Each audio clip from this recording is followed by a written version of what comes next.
नमस्कार, जय हिंद, जय श्री राम दोस्तों। शिवम चौधरी ऑफिशियल में आप सबका स्वागत है। आगे बढ़ने से पहले आप सबसे रिक्वेस्ट है, वीडियो को लाइक कीजिए, चैनल को सब्सक्राइब कीजिए और शेयर करना मत भूलिएगा। क्या जंतर मंतर पर चल रहा धरना प्रदर्शन आज आखिरकार समाप्त हो जाएगा? क्या आज रात को जंतर मंतर पर कोई गदर कटने वाला है? इस विषय पर चर्चा करेंगे। साथ ही कैसे सोनम वांगचुक की जो वाइफ है, दूसरी वाइफ है, आज पहली और दूसरी दोनों की बात होगी, बहुत महत्वपूर्ण है। आखिर तक बने रहिएगा, क्योंकि वहीं से आपको पता चलेगा कि असल में सोनम वांगचुक का असली हैंडलर कौन है, सोर्स ऑफ फंडिंग क्या है। बहुत सारी जानकारियां हैं ऐसी जो बहुत कम चैनल या लगभग ना के बराबर चैनल हैं जो उसके ऊपर बात कर रहे हैं कि असल हैंडलर कौन है सोनम वांगचुक का। और जो सोनम वांगचुक की दूसरी वाइफ है, कैसे आज कोर्ट ने एक तरीके से बाहर खड़ा कर दिया ले जाकर कि नहीं, जो चल रहा है बेहतर चल रहा है। क्या हुआ है कोर्ट में, उस पर बात करेंगे। साथ ही इस सीजेपी के पूरे प्रोटेस्ट में असली हमजा अली मजारी कौन है, जो सरकार को सारी जानकारियां प्रोवाइड करा रहा है, क्योंकि एक रूमर मार्केट में है। अब है तो ये हमारी जिम्मेदारी बनती है वो आप तक पहुंचाने के लिए। बाकी आप सब तय करिएगा कि वो कितना सही है कितना गलत। लेकिन इन सबसे पहले एक वीडियो और फोटो आया है, सोचा आप सबके साथ सार्वजनिक कर दूं। खबर लगातार पूछा जा रहा था कि राहुल गांधी पिछले 20 दिन से कहां हैं। एक छोटी सी वीडियो लाया हूं आपके लिए। अब ये आपके होमवर्क के ऊपर डिपेंड है कि आप इसको किस तरीके से एनालाइज करते हैं और कौन कौन है इसमें। ध्यान से देखिएगा।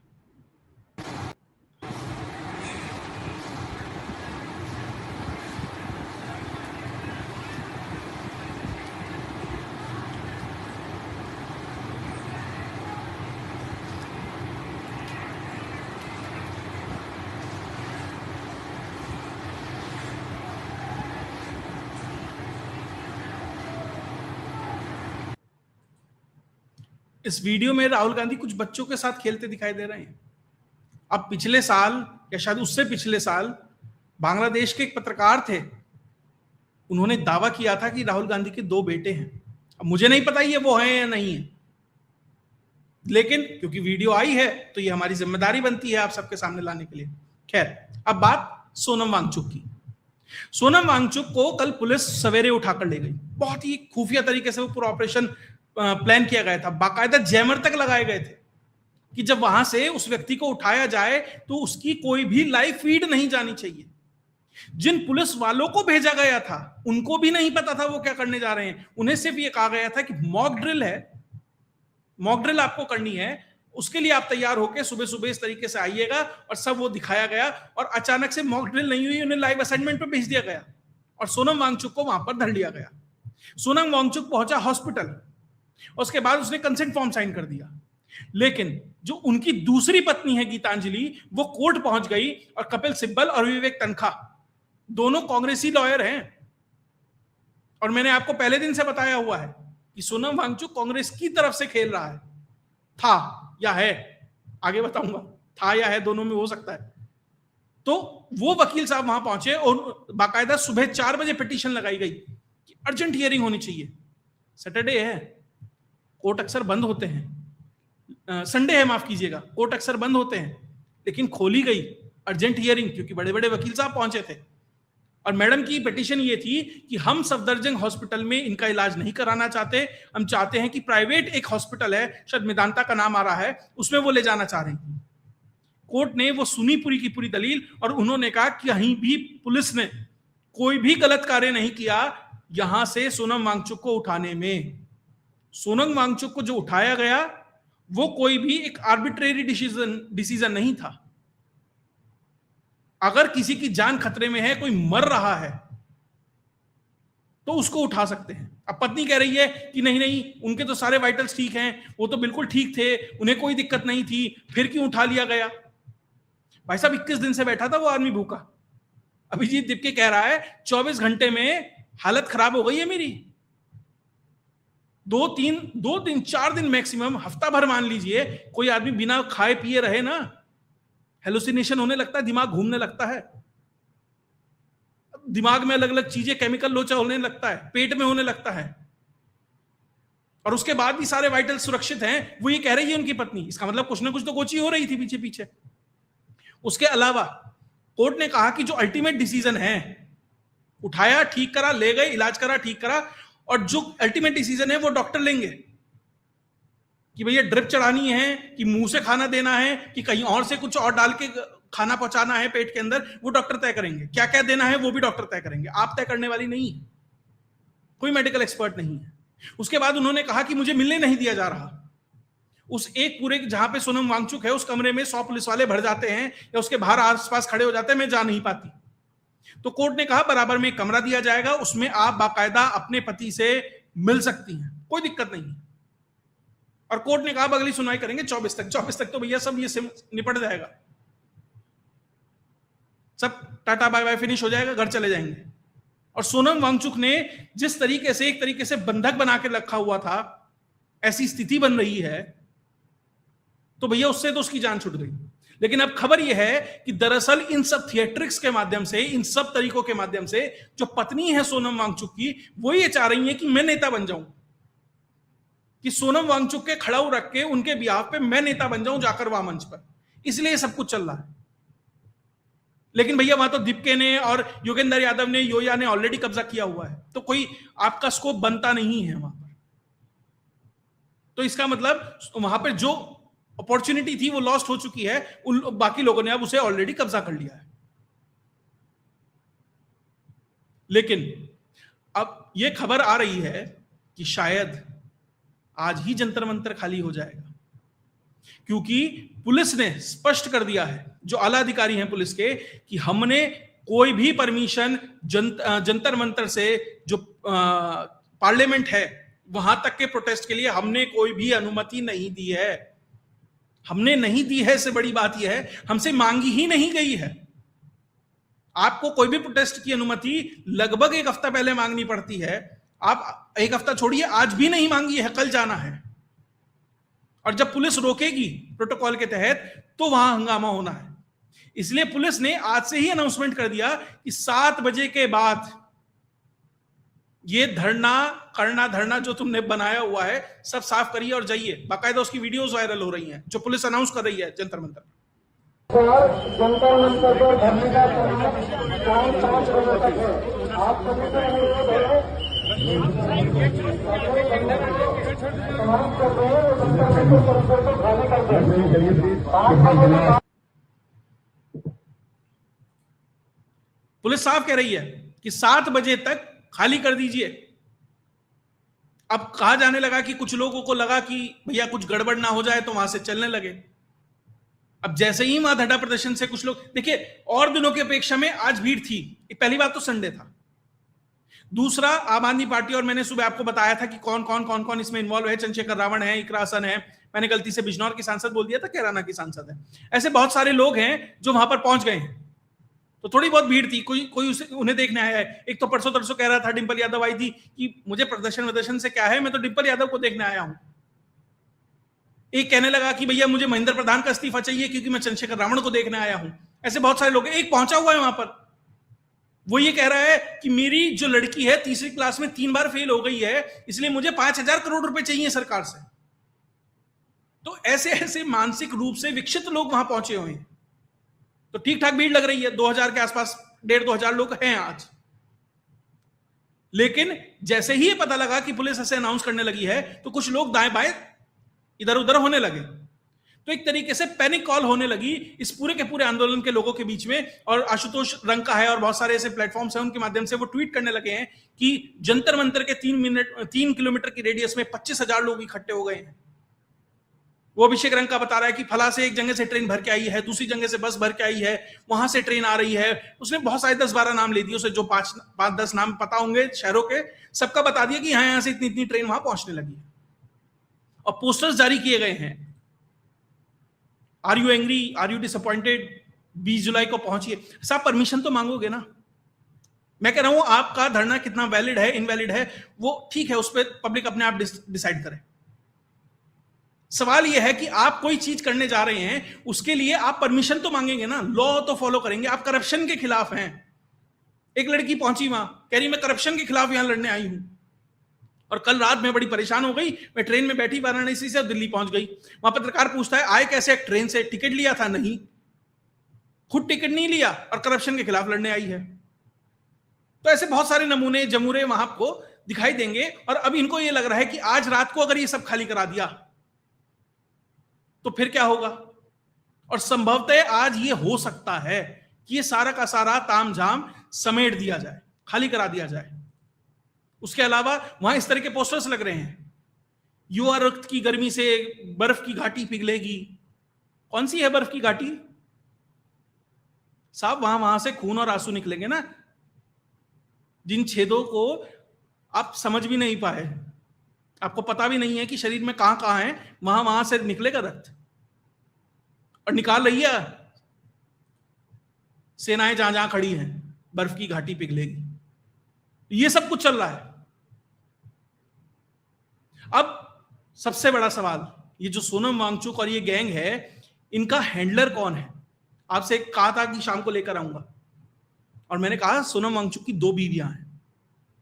आपको ये समझने के लिए कि सोनम वांगचुक का असली हैंडलर कौन है, सोनम वांगचुक के थोड़े से इतिहास में जाना पड़ेगा। सोनम वांगचुक की दूसरी बीवी है गीतांजलि। पहली बीवी कौन है उसको समझने के लिए समझिए कि 1964 में एक स्कूल बना था यूएस में, ब्रेटलबोरो में, जिसका नाम है school of international training, SIT। हर साल मात्र 10, 12, 15 लोग ही वहां पर एडमिशन होते हैं, और जबरदस्त ट्रेनिंग वहां पर होती है, साइकोलॉजिकल, फिजिकल, हर तरीके से। और बहुत कम लोग उसको पास कर पाते हैं, उन 15 में से भी सब नहीं कर पाते। एक होता है स्पाई, एक होता है जेम्स बॉन्ड, कुछ उससे भी जो बेहतर स्पीसीज हो सकती है वो तैयार की जाती है। उनमें से ही एक महिला है जिसका नाम है रिबेका नॉर्मन। अमेरिका की सॉफ्ट पावर को बढ़ाने के लिए इस तरह के लोग तैयार किए जाते हैं, उनमें से एक नाम है रिबेका नॉर्मन। वो भारत आती है, लद्दाख आती है, और लद्दाख में आने के बाद 1966 में उसकी एक व्यक्ति से शादी होती है। उस व्यक्ति का नाम है सोनम वांगचुक। और जैसे ही शादी होती है कि भाई साहब ऐसा लगता है कि उनके जो एस्ट्रोलॉजिकल चार्ट है उसके 7वें घर में लक्ष्मी आकर बैठ गई है, और नाम वाम इतना मशहूर होने लगा कि धड़ाधड़ अवार्ड मिलने लगे। अशोका फेलोशिप का अवार्ड मिलता है 2002 के अंदर, साथ ही रियल हीरो अवार्ड मिलता है 2008 के अंदर, फ्रेड एम पैकर्ड का अवार्ड मिलता है 2016 में, रोलेक्स अवार्ड मिलता है 2016 में, 2018 में रेमन मैग्सेसे अवार्ड मिलता है। 2006 में सोनिया गांधी की सरकार में मेंबर बनते हैं National Governing Council of Elementary Education के अंदर। भैया पेज कम पड़ गया था कॉपी में, तो कुछ थोड़े कम लिख के लाया हूं, मोटे मोटे 10-5 लिख के लाया हूं। धड़ाधड़ मिलना शुरू हो जाता है और एक ख्याति बन जाती है, और यहां से सोनम वांगचुक का जन्म होता है, और वो तैयार किया जाता है लद्दाख जैसी जगह में। उसकी पहली बीवी का आपको कहीं भी जिक्र नहीं मिलेगा, और जितने अवार्ड्स के नाम लिए हैं सारे जाके सर्च करिएगा, सारे के सारे रॉकरफेलर फाउंडेशन और फोर्ड फाउंडेशन के द्वारा जनित और उनके द्वारा स्पॉन्सर्ड पुरस्कार हैं। एक संस्थान है फ्यूचर अर्थ, वो सोनम वांगचुक की एनजीओ को पैसा देती है, वो भी वहीं से आता है। ऐसे तैयार किए जाते हैं लोग। और जो ये आपका अभिजीत दिपके आया है ना, ये आया है बॉस्टन से। बॉस्टन में एक और चीज है, institute of non violent action. साहब देखिए, वो बॉस्टन से आया। सोनम वांगचुक की बीवी कौन है, आगे बताऊंगा इन दोनों को किसने मिलाया। तो यहां से समझिए कि किस तरीके से लोग तैयार किए जाते हैं, और कैसे ये पूरे का पूरा एक सेट होता है, और लोगों को आगे बढ़ाया जाता है, प्रोपोगेट किया जाता है। एक इसमें तीसरा कैरेक्टर और आज कल कूदा हुआ है, योगेंद्र यादव। योगेंद्र यादव भी पोपोविच करके एक व्यक्ति है, वो भी एक्सपर्ट है इन आंदोलनों का। 2017-18 से योगेंद्र यादव को वो तैयार कर रहा है। सोनम वांगचुक को उसकी बीवी ने तैयार किया। दिपके कहां से आया बताने की जरूरत नहीं है। अब योगेंद्र यादव को भी, ये सोनम वांगचुक की जो पहली बीवी है उसकी फोटो है, Rebecca Norman, teacher, author, social reformer, इसे भी साइंटिस्ट बताते हैं। एक पेटेंट नहीं है, NIT से पढ़ा हुआ है, प्रिविलेज बैकग्राउंड से आता है। ये योगेंद्र यादव है, यह है पोपोविच। लंदन स्कूल ऑफ इकोनॉमिक्स में इनकी मुलाकात हुई थी और वहां से योगेंद्र यादव को तैयार किया जाता है इन तथाकथित रिवॉल्यूशंस को जन्म देने के लिए। इसलिए आपको ये हर जगह दिखाई देगा, हर जगह हर जगह हर जगह। और इसने सोचा, सोनम वांगचुक ने, कि भैया अभी उस रूमर पे आता हूं, यानी ये तो सब आपको इनका बैकग्राउंड समझ आएगा कि कहां से कौन कौन आया है, और सारे एक जगह आकर मिल गए। लेकिन अब एक रूमर चल रहा है। देखिए, सोनम वांगचुक को यह लगता था कि मेरे पीछे इस तरह के लोग हैं तो मैं इम्यून हूं, मुझे कोई कुछ नहीं कह सकता। और उसने पूरा जम के हंगामा काटा। और लद्दाख में पिछले साल जो घटना घटी थी, पिछले साल या इस साल, लद्दाख को जलाया गया। उसे लगा कि मुझे हाथ नहीं लगा पाएंगे, लेकिन पुलिस ने पकड़ा, एनएसए लगाया, जोधपुर की जेल में डाला। 8-9 महीने तक वो व्यक्ति जेल में रहा। अब लेकिन कुछ लोग एक सवाल पूछ रहे हैं कि अचानक से सोनम वांगचुक 8 महीने बाद रिहा कैसे हो गया। अब कहा यह जा रहा है, एक इंटरव्यू हुआ है इंडियन एक्सप्रेस में, जो सौरभ द्विवेदी है उसने एक इंटरव्यू किया सोनम वांगचुक का। उसमें सोनम वांगचुक एक बात कहता है कि मुझे अभिजीत दिप्के से जो मुलाकात हुई है वो लद्दाख के जो एलजी हैं उन्होंने कराई है। उन्होंने कहा मिलो, और मेरी और दिप्के की मुलाकात हुई, वहां से हम दोनों इंट्रोड्यूस हुए हैं। तो अब सवाल ये उठ रहा है कि क्या इस पूरे आंदोलन में 8 महीने में ही छोड़ दिया एनएसए लगाकर, क्या कहीं कुछ सेटिंग गेटिंग, कुछ डिंग डोंग हुई है सरकार और वांगचुक के बीच में कि ठीक है हम थोड़े हल्के हो जाएंगे, लेकिन तुम्हें हमारा हमजा अली मजारी बनकर दूसरे कैंप में जाना पड़ेगा। हमजा भी तो ये करता है ना, यहाँ पे मर्डर वर्डर कर देता है, फंस जाता है तो डुबाल जाता है और कहता है ठीक है हम तुम्हें एक दूसरी लाइफ देंगे जहां तुम कुछ बेहतर काम कर सकते हो। तो सवाल ये उठ रहा है कि क्या हमजा अली मजारी को प्लांट किया गया इधर कि भैया पहुंचो और सारी खबरें दो, और सरकार इसीलिए निश्चिंत बैठी हुई थी। अचानक से खुद कहता है सोनम मैं आ रहा हूं, किसी ने बुलाया नहीं था, दिप्के विप्के सब पहुंच गए, आंदोलन फेल होने लगा, थोड़ा ढीला पड़ने लगा, लेकिन अचानक से सोनम पहुंचता है और फिर सारा का सारा उस पे केंद्रित हो जाता है। अब उसके बाद जब ये सब हो रहा है तो जब सरकार को ये लगा कि शायद हमारे एजेंट पर कहीं खतरा ना हो जाए, जैसे वहां निकाला जाता है, वो कौन है, वो राकेश बेदी ने जिसका कैरेक्टर किया है, वो उसको निकाल लेता है, एक्सट्रैक्ट कर लेता है। तो यहां से भी एक्सट्रैक्ट कर लिया गया मंच पे से जमील जमाली। ये भी रूमर है मार्केट में। अब क्योंकि है, अब लोग इस पे बात कर रहे हैं तो हमारी जिम्मेदारी बनती है आपको बताना कि एक संभावना ये भी बनती है कि हमजा को लाया गया है, लेकिन जो उसकी बीवी है वो शायद किसी और, कोई उसे प्रेशराइज कर रहा है कि नहीं ऐसे कैसे निकल जाएगा, इसे तो वहां बिठाओ, हमें तो कोई पानी में कुछ देना था या जो भी होना था, XYZ जो भी होगा वो मैं जानकारी नहीं रखता क्या क्या हो सकता था, कैसे हो सकता था, तो शायद इसीलिए निकाला गया है। तो कुल मिलाकर आज जंतर मंतर खाली हो सकता है, इसकी प्रबल संभावनाएं हैं। और देखिएगा बाहर जितना हंगामा होगा, सब कुछ होगा, मैं ये नहीं कह रहा कि सरकार के लिए सहज है, लेकिन सरकार के लिए अगर ये आंदोलन बड़ा होता है तो सरकार के लिए इसमें एक सुमड़ी में गुमड़ी भी है, छोटा सा इसके में एक राहत की सांस भी है कि बाहर जितना हंगामा होगा FCRA बिल को उतनी शांति से संसद के अंदर पास कराने के लिए सरकार को सहज रहेगा, क्योंकि हंगामा नीट, धर्मेंद्र प्रधान, XYZ सब पे चल रहा होगा, लेकिन FCRA पे कोई बात नहीं करेगा और FCRA पास हो जाएगा। और ध्यान रखिएगा, FCRA पास हो गया, इस देश में विदेश से लेने वाली, चंदा लेने वाली कम से कम 55 से 60% NGO आपको पहले साल में बंद होती दिखाई देगी। जो आखिरी का मैंने सेगमेंट कहा ना, अब आप उसको सारे को जोड़ेंगे तो आपको एक अलग पिक्चर दिखाई देगी। मैं उसको ज्यादा डिटेल्ड में खुद नहीं बोलूंगा, आप खुद एनालाइज कीजिए। तो ये आंदोलन में कई लेयर हैं, प्याज है ये आंदोलन। खैर, इसमें से और जो भी निकल के आएगा वो भी आपके साथ लेके आऊंगा। लेकिन हाँ, एक और चीज होने लगी है, जो नीट का री एग्जाम हुआ है, नीट का जो री एग्जाम हुआ है उसकी कुछ फर्जी OMR शीट भी, मैं ये नहीं कह रहा सारी फर्जी है, लेकिन कुछ फर्जी OMR शीट भी वायरल होने लगी है कि देखिए NTA ने दोबारा गड़बड़ कर दी। हो सकता है कि ये रूमर हो, कुछ सच्चाई भी हो सकती है, लेकिन कुछ अभी तक रूमर्स निकले हैं। तो ये छोटी छोटी ऐसी चीजें आपको आगे दिखाई देंगी। खैर, इस वीडियो को अगर ये वीडियो आपको पसंद आई तो वीडियो को लाइक कीजिए, चैनल को सब्सक्राइब कीजिए और शेयर करना मत भूलिएगा। जय हिंद, जय भारत।